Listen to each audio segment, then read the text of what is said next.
قضيتنا اليوم مشاهدينا تتعلق بالغربة، بالمنافي وأوجاعها اللي ما يحس بيها إلا اللي ذاق عذابها. والله حالتي بالغربة حيل تعبانة وزلمة كبير تدروني، وهلا تشوفون حالتي، تشوفون انتم. يعني اريد اموت غاد ببطني، مو يعني اموت بامريكا. فصلنا شتات في البلدان.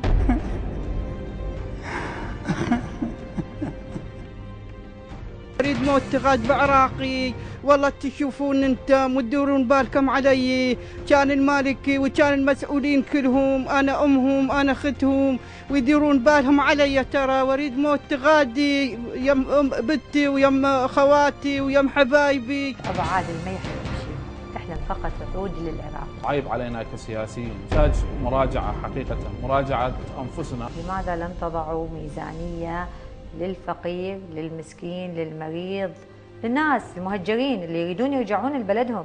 جزء في الموازنه مخصص للتكافل والرعايه الاجتماعيه. 3 بالألف. المشكله اللي يمر بيها العراقي ماكو تسويه بين ابناء الشعب العراقي، يعني اللي عنده حزب فايز بكل شيء واللي ما عنده حزب له الله. شنو اللي خلاش تجين البرنامج طيبه اهلنا؟ وحبيت انه اتبرع بمبلغ ولو شيء بسيط.